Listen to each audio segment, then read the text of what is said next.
mind me, I'm just running around with a dragon head on. They are so silly and they're so terribly proportioned compared to all other helmets or mob heads you could wear. And I love them.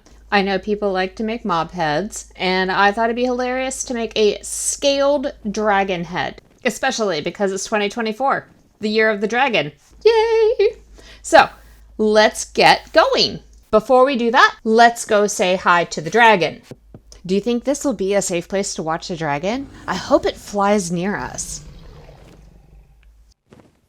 Oh no! Ugh. All right, I'm gonna go collect some cardboard for our craft. After all the cardboard I've saved up, I can't believe I only have one that is big enough for the head. But that's okay, because the first thing we're gonna do in this project is make a mock-up. Building a mock-up is a really important part of the process. These videos aren't exactly tutorials. They're a little bit more of showing you some thoughts and some processes behind different ideas. And with this one, I thought I'd include the mock-up part of it and not just kind of cut straight to the brilliant final piece. And to that note, I think I'm going to hold off on showing you my materials list until after the mock-up's done. So I built my first mock-up based on this image and just kind of measured myself, and based on the image I came up with a 12 by 12 main box. You know, come to think of it, I think most people use like 11 by 11 in the for the mob head videos, so this is probably going to be too small, but hey man, that's what mock-ups are for. You just learn so much from them. Rawr. Okay, I was right. It's not big enough. It's not silly enough, right? Okay, so my daughter's avatar is behind me, and you can see that my first mock-up, the proportions aren't right. It's just not silly enough. So back to the drawing board. I can tell already, just by these, how much bigger I should be making this from sort of a generic character head. So it's about 40% bigger, which helps a lot for me to be able to remeasure everything and do a better job. Starting with my original specs, the first mock-up I did as a 12 by 12 by 12 cube.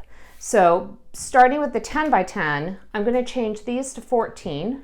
There's something kind of taller, and I know it's supposed to be a square, people, but I'm looking for perspective and feeling and attitude and general silliness. So I'm going to go with 16 as the height, and I can always cut it down. Again, we're making a mock-up. For the length of the snout, I'm going to make it equidistant. So it's going to be equal to the head. It actually is a little bit shy, but again, for the mock-up, we're going to start with equal. So we're going to make this a full 14, and then we can always shrink it down based on how we feel once the mock-up is ready. Okay. I don't actually have that much cardboard left. I wonder how much more I'm going to be able to get out of this. Right after I cut out my first two pieces, I immediately started questioning the proportions. The 16-inch high piece, it just seemed too tall, and I actually liked it being longer than taller. So I've cut out a 10 by 10, and I'm putting it about an inch from the edge here, just like you'd be wearing it. And if we mark off to 14 inches, like making it a true square, that's okay, but that also doesn't feel right. So I'm going to make it 15 inches long with the idea that we're losing this inch here, but we want this part to feel nice and square.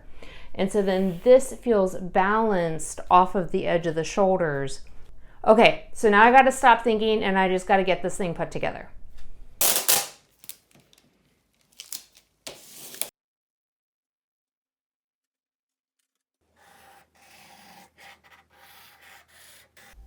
Oh my gosh, so I'm done. This thing is huge. There's just not even enough space. And it's pouring outside, so I can't take it outside.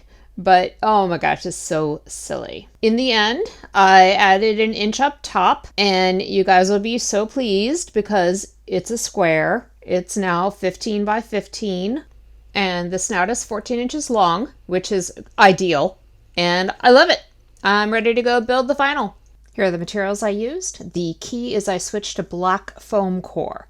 It's not upcycling, but it's going to be pretty cool. To start on, we're going to work on the little dragon nose. I'm going to trace around my pattern, and then I'm going to begin cutting. So I've already marked inside chamfer cut and inner V-bend cut, and I'll show you what each of those are as we progress. So the first thing I'm going to do is just make all the outer cuts. My goal is to keep my blade at a very nice perpendicular angle. I don't want any angled cuts quite yet. These pieces right here are going to be tabs, and I'm going to use them to insert the nose into the top of the snout. So I will be having to cut slots in the snout later. Now that we've got the basic shape cut out, the next step is cutting in inside chamfer cuts and then inverted V-bends. What this does is it removes some of the material from the inside. So when I make folds, the edge is really, really nice and clean, and the outside edges actually touch each other on the inside. So I'll show you how to do this. The first step is the V-bend on the inside, and I don't want to cut all the way through, so I have to be a little delicate here. Okay, and then we're going to rotate it because I'm right-handed, and starting basically on this outside edge, I'm going to cut all the way to the other end, approximately a 45-degree angle.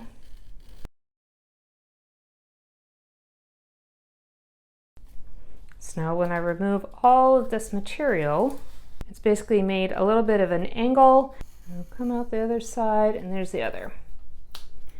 Okay, so real quick, like you can see how they're going to bend in nice, and then when they come together, they're also going to come together really nice because there's not all that material in the way. So I'm going to quickly add glue to all the joints, and then I'm going to have to hold it in place patiently while it seals. There must be patience. Patience is a virtue in this. Just saying. To reduce the contrast with these edges, I'm going to just add a Sharpie and color in the white edge here. I have one little nose done and two little noses done. Very cool. Let's move on to the next shape.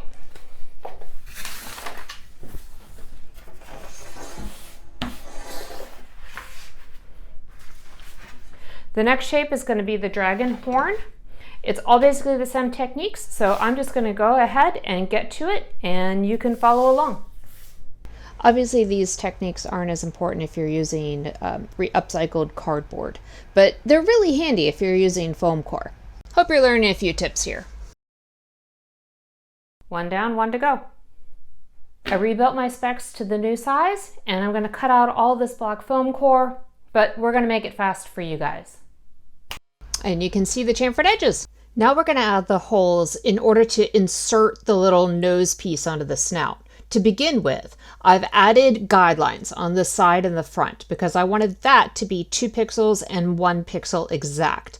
But my little creation of the little snout piece, that's going to be a little variable. So it's a lot easier if I just trace it and then cut out what I've traced. That way it'll be sized perfectly.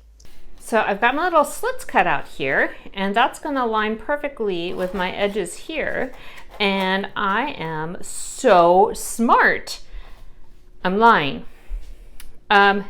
This slit is cut for this edge, but not this width. Okay, I've got all the sides. I got those corners cut off. And so now we're going to try and get this slotted in. Thanks for joining me on this ride of, hey, let's try stuff and see if it works, and then try something else. That's pretty fun. All right, one nose down and one nose to go, and everything is always faster the second time. So I realized while I was drawing this up is that I'm gonna actually have a problem with the snout and being able to see through the snout. So here's my rough idea. So if this is the profile of the snout where it connects to the head piece, what I want to do is I want to take what we're going to call the mouth part that's like purple, and what I'm going to do is I'm actually going to arch it. So I'm going to build an arch in here and here so that I can see out. The way you accomplish this is by scoring one side of the foam core, and then you're able to add as sharp or as gentle a curve as you need.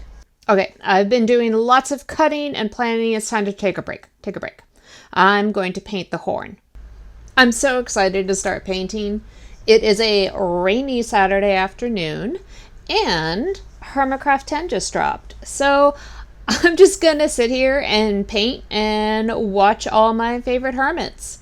Now, if you're a kid watching this, you know exactly what I'm talking about. If you're a parent, you might be like, what? You're watching somebody play Minecraft, but you know how to play Minecraft. Why would you do that? My response to all parents is a lot of adults watch professional sports. They are fully capable of playing sports, but you know, watching a professional do something you love or enjoy is amazing. So yeah, so let's see. I started with Gem and Tay, and I watched Pearl, and then I just kind of let it roll. And whoever came up next, I watched them. So I recommend it. It's wonderful. And if you're getting into Minecraft, especially as an adult, it's kind of fun. Like you get inspiration from their builds and you might even learn stuff. Like I think it was season 6 and Grian went hunting for a mending book. And I'm like, what's a mending book? And then that's when I learned about mending books, which are sort of a game changer. Kind of wild to think that I didn't know about them. Anyway, I got a lot of painting done, and now I'm just kind of ready to finish up with this project. I have the snout piece glued together, and I'm going to add in this little curved brace to help the tongue to keep its shape.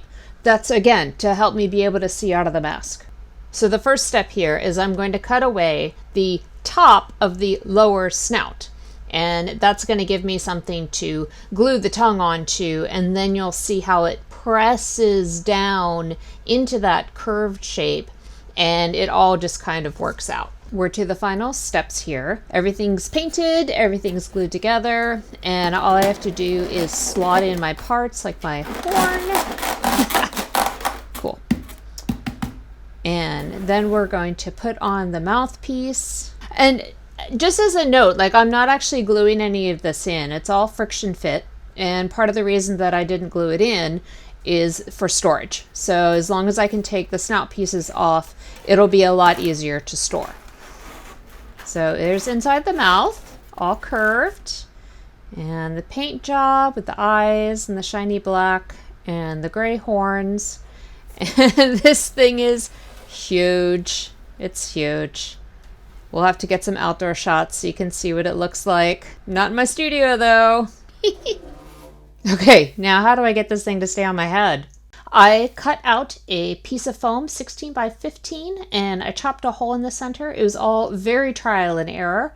In fact, I had to reinforce the back because I cut the hole too big. And then I put some foam up at the top of the head where the head goes because I wanted it to be comfortable.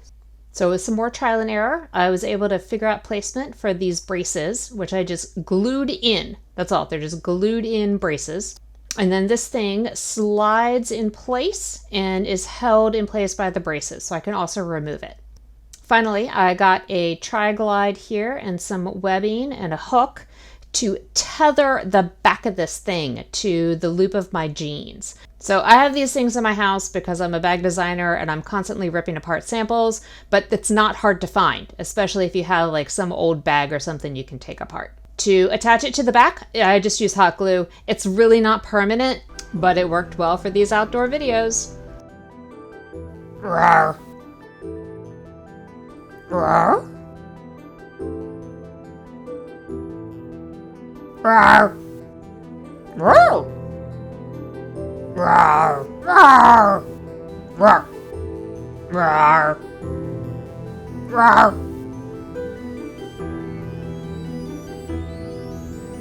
All right, here's a view of all of it. You can see it's to scale, it's huge, it's ridiculous.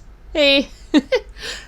Yeah, well, thanks everybody. This has been super fun. Thanks for watching the channel. I'm Lost Bobbin, and like and subscribe. Bye.